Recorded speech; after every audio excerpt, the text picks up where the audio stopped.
Show me the money.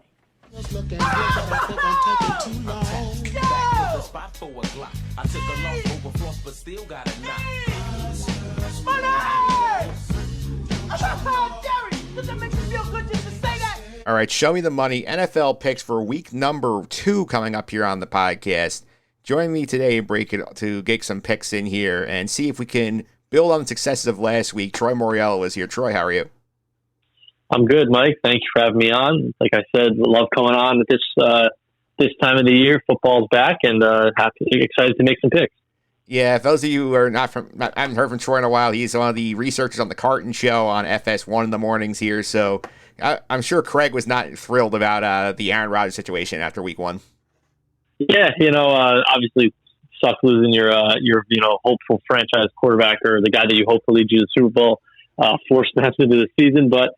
At the end of the day, I think Jets fans are maybe a little bit optimistic for Zach Wilson. We'll see how that turns out. And then Craig is no different. I think that they got a good team around him. So hopefully that's enough to help the Jets at least be a playoff team this year still. Yeah, I think in terms of week 1, I think few teams had a better week than the Cowboys did. I mean, they go into MetLife Stadium Sunday Night Football, beat the Giants up 40-0 in a game I call the single worst performance a team has put up in the history of an NFL game. So as being on the other end, how'd that feel watching that game? Yeah, I mean, it got off to a shaky start in the first 5 minutes or so. It looked like the Giants were really going to be able to control the line of scrimmage, with running the ball. The first couple of plays, getting Daniel Jones outside of the pocket, getting him to get some yards with his legs, scrambling, and then that blocked field goal just seemed like it really changed the entire momentum of the game. I feel like the Giants kind of gave up on the run a little bit too early, which really just played right into the Cowboys' hand if you think about it. There's a Cowboys pass rush that is, in my opinion, if it's not the best, one of the best in the NFL. And the fact that they were just able to kind of pin their ears back and get after the quarterback, especially on a sloppy night like that where, footing was going to be an issue, and obviously Daniel Jones maybe isn't able to control the ball as much, that just seemed like it played right into the Cowboys' hands. And I think you're seeing the Cowboys. This is that was kind of a statement game for them. The discussion really all offseason was have the Giants close the gap, between them and the NFC's elite, namely the NFC East elite with the Giants and the Cowboys, or with the Cowboys and the Eagles. You saw in that game there was really no mistaking it. There was a pretty big talent gap still between the Cowboys and the Giants. So I think the Giants still have a lot of work to do. But yeah, I mean, being on the other end of that, the Cowboys defense looked legit. They look like they're a defense that can win you a Super Bowl. The question, as always, for the Cowboys is going to be the head coach and the quarterback. Can Mike McCarthy, is he going to kind of stay out of the way? Is his game plan, with the offense going to be enough? And, is Dak Prescott going to be able to play mostly mistake-free football, which he was able to do on Sunday night? And that, I think, is why the Cowboys rolled so much. Yeah, for sure here. And what do you say was the most impressive thing to you from that game? Yeah, I think it's just the defense. Just how dominant they were. I mean, it really looked like varsity versus JV at points, especially in that second half. When things really got out of hand. I mean, the Cowboys won that game 40-0, and they honestly, it seemed like kind of took their foot off the gas pedal, and they had a couple of red zone opportunities that they didn't score touchdowns as well. That game could have been like 60-0. I mean, the Giants just really, outside of that first drive, never really seriously threatened to do anything offensively. You're seeing this pass rush for the Cowboys. It's not just Micah Parsons and DeMarcus Lawrence. They have 5, 6, 7 guys that can get after the quarterback. And on the back end, Stephon Gilmore and Trayvon Diggs, that's one of the better cornerback combinations in the NFL right now. I'd be pretty confident with them going up against almost any receiver group in the NFL. So, I mean, this defense is legit. This defense can win you a Super Bowl. It just comes down to what the offense can do, like I said. But, I think that was a statement made by this defense that, listen, we're going to be the same defense that we've been now for the last couple of years under Dan Quinn. Yeah, for sure here. Now, obviously, we get Sunday here. We get a matchup of 2 1-0 teams, Cowboys and Jets, the CBS game of the week with Jim Nantz and Tony Romo in the building here.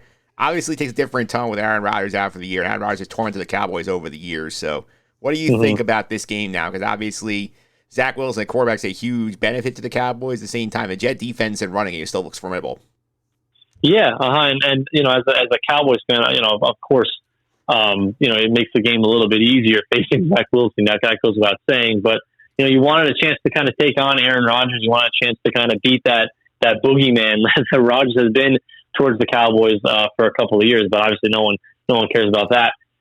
In terms of this game, though, the Cowboys need to look at Monday night, and that should kind of be what they don't want to do in terms of what the Bills did against the Jets. You have Josh Allen, kind of a similar quarterback to Dak Prescott. I think everyone would say both of those guys are pretty much consensus top 10 quarterbacks, but they both are pretty mistake prone. They both do turn the ball over.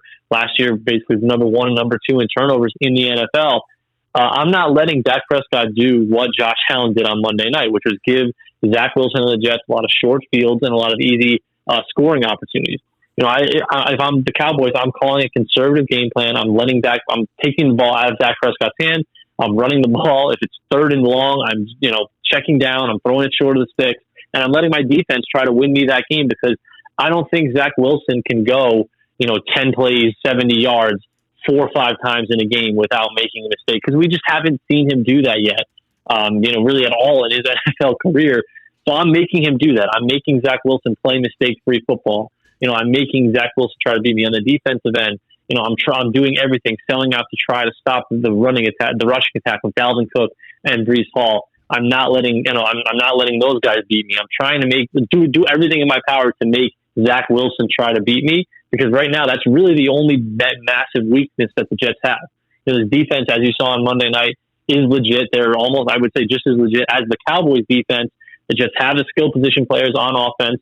Garrett Wilson, Alan Lazard, Randall Cobb, Mecole Hardman, and the running backs that I mentioned. It's just the quarterback and really the offensive line that are the question marks for the Jets. So if I'm the Cowboys, exploit that. Don't give them any easy points. Don't give them any short fields.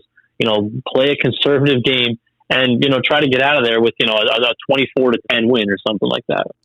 Yeah, for sure. I'm looking at the number of that game here, too, because obviously going into the week, the look-ahead line for that game was, I think, Cowboys by 3 at home, the home field spread. Now it's ballooned as high as 9.5. Some players seeing it at 9 right now. It's crazy because it feels like that's a spot where, now you wonder, I don't think either of us touched this game for a reason. Did that number get too high now, considering the rest of the Jet roster? Yeah. It's so odd because it felt like when that line first came out, when Rodgers was still in the lineup and it was only 3, it kind of felt like it was a little bit too low almost when you kind of saw what the Cowboys did on Sunday against the Giants. In my opinion, it felt a little bit too low. Like you said, now it's kind of shifted the other way where it's like, well, is that a little bit too many points for a Jets team that, still has all those pieces that I mentioned around Zach Wilson? It is Zach Wilson. It is a road game. It is, him facing one of the better defenses in the NFL. But yeah, that might be just a stay away game because if I had to guess, the line's going to keep moving in the Cowboys' favor. We could even see this getting up like a double-digit spread at some point. So I would just stay away from it in general because, I do think the Cowboys win, but I don't necessarily see it being a blowout. I could see this being a low-scoring type game that the Cowboys kind of, maybe the Jets kind of backdoor touchdown at the end of the game to make it look a little bit closer than it was. So, yeah, I would stay away from that game. Yeah, I think we're both staying away from it. So let's get to the picks is the reason why you're here. Nick DeLessio, a friend of mine, was here last week. He went 2-1 on his picks. He had the Lions getting the 6.5. We blocked it in before Travis Kelce's injury. He did outright one anyway, covered. Jets plus 2.5. That was a wild ride. Ended up winning outright there. He had the Chargers -3, so bad break on that one here when Tua goes down and beats him at the end. Mm-hmm. Yeah, that's a tough one. But, Lions and Jets, 2 solid picks for him. Yeah, I went 2-1 on the week also. I went heads up with him in the Chief-Lion game. I lost that one. I had the Jets, so we had family play on that one. We rode together on that. And I had the Eagles laying at 3.5 against New England. A little sweaty at the end, but I got it. Yeah, you're very, very happy that receiver could not get 2 feet in bounds, I'm sure. Yeah, for sure. So on the year, both sides 2-1 to start here. So we're going to try to keep the positive vibes going here as we start heading into week number 2. So, Troy, as the guest, you're up first. Where are you going with your first pick of the week? Okay, my first pick, I'm taking the Green Bay Packers. They're getting, I believe it's a point right now, or they're actually favored by a point right now over the Atlanta Falcons. Basically a pick 'em. I'm kind of just basing this off of what happened last week with the Packers. That was a close spread on the road against a Chicago team that people thought was maybe a little bit overrated, and the Packers rolled them. So I'm taking the Packers getting a point. I don't think the Falcons are that good. They played a pretty crappy Panthers team in week 1. So I think that, if you can basically tell me I can pick the Packers to win this game outright, I think that they will. So my first pick is going to be the Packers -1 against the Atlanta Falcons. I like that pick a lot because it makes a lot of sense. Jordan Love balled out his first game here. And the Atlanta defense, I still don't trust them that much. I know they played a rookie last week, so the step-up competition should be, I think, important for them. Yeah. All right, so where are you going with pick number 2? Pick number 2. I'm going with the Houston Texans, and again, essentially a pick 'em against the Colts. This game is absolutely disgusting. I probably will not watch a second of this game.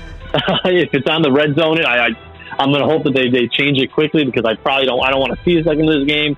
It is 2 rookie quarterbacks, but listen, it's 2 crappy teams. I'm going to take the team that's at home. The Texans. They didn't look terrible in week 1 against the Ravens. They kind of hung around in that game to where it was like kind of in question. So give me the in a match of 2 rookie quarterbacks and 2 crappy teams, give me the home team when I can essentially get them, like I said, as a pick 'em in week 2. I'm not going to watch the game. Don't really care about the game, but I do think that the Texans, at home as underdogs, essentially, I don't hate it. Yeah, I mean, home dog, I think, is definitely worth pointing out here because the Randy Richardson was okay. I mean, that team should not be favored on the road against anybody. Exactly. And that's all that it is. It's not even really picking the Texans. It's more just saying, why are the Colts going to be favored against anyone? So, yeah, that's pick number 2. All right, so pick 3, where are you going here? And pick number 3, another home underdog for me. I'm going to take the Steelers. They're getting 2 points at home. I believe that's the Monday night game against the Browns. I don't think that the Steelers are as bad as they showed in week 1. I just think that Niners team is just a buzzsaw. They are, the cream of the crop, not only in the NFC, but really in the entire NFL. I still think that's probably the best defense in the NFL right now. And the Steelers just had, they got off to a terrible start in that game and then really had no shot. The Browns, I think, maybe are getting a little bit overrated based on week 1. The Bengals historically are not a very good week 1 team. They always get off to slow starts. They started off 0-2 last season. That game was kind of a weird game with the weather and everything. And I think Joe Burrow might even still be hurt a little bit, or more hurt than they're leading on, at least. So I think that the Browns are maybe getting a little bit overrated here. Again, Steelers at home in primetime against the division rival, getting 2 points. I'll take a shot with that one at home. So that's my 3rd pick. Steelers getting 2 points at home against the Browns. Yeah, I can't argue the logic there. And I'm not a big Steeler guy, but I do think that's a good spot to get them here because Steelers at home underdogs usually a spot you love throughout the year. Exactly, yeah. And again, fading the Browns as road favorites just seems to make sense. All right, you're on the board here. I'm going to go up now here. Pick number 1. I'm going to go to Monday Night Football to go to the other game, though. I'm going to take the Panthers getting 3.5 at home against the Saints. And this is more of an anti-Saint pick than anything. I saw a bit of them last week on the Red Zone. They're playing Tennessee, which is not a very good football team. They had to fight tooth and nail, win by a point. Now they're going on the road in a division game in prime time and are favored by more than a field goal, which makes no sense to me. And then Carolina's going to put up a better effort at home. Bryce Young's debut at home in front of the fans, in front of the country here. I think they cover the number here. I think there's also a shot they went outright, but I'll take the hook. 3.5 Panthers. Yeah, I like that pick a lot. Similar logic to the Steelers, right? That Saints team, they did not, like you said, they did not look that impressive in week 1 against the Titan team that's going to win, 6-7 games probably this season. So I like the pick. That's pick number 1. Pick number 2. This is one I feel like I have to, take my faith back in this team. I think that what we saw Sunday night was an outlier here.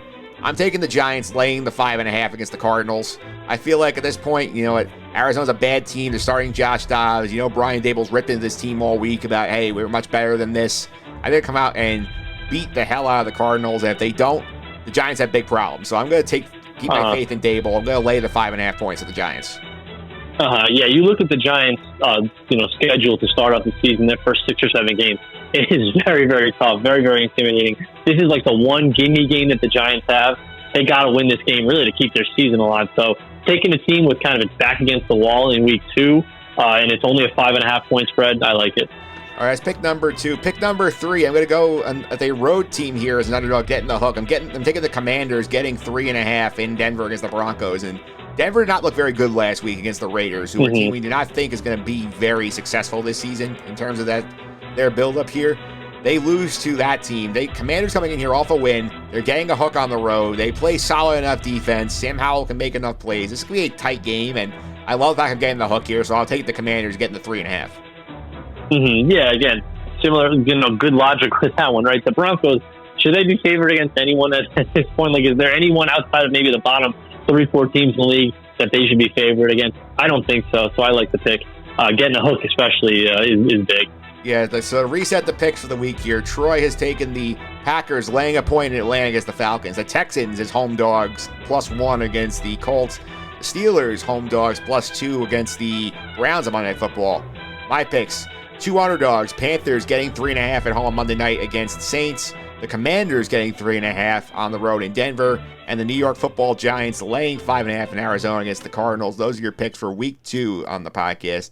Week 3 here, going to be joined by the great John Stanko to do his picks here. And his Patriots really need to win Sunday night. Otherwise, things could get pretty ugly for them. Yeah. That was actually a game I considered taking too. Patriots getting 2.5 against the Dolphins. Again, Patriots in prime time as underdogs. I ended up staying away from it, but I can see the Patriots covering that number too. Yeah, so that's what's going on here. Stanko will be here next week, and we're also going to go over my knockout pick of the week here. So last week, I got through. I had Baltimore over Houston. I figured let's not get cute, and it was a little dicey the first half, but they pulled away. Mm-hmm. Yeah, good pick. Again, that game was like a little closer than you wanted it to be because, again, it felt like they never really completely put them to bed. But, again, it was never really in doubt either. Yeah, so I'm going to go ahead this week. My pick is on the board right now.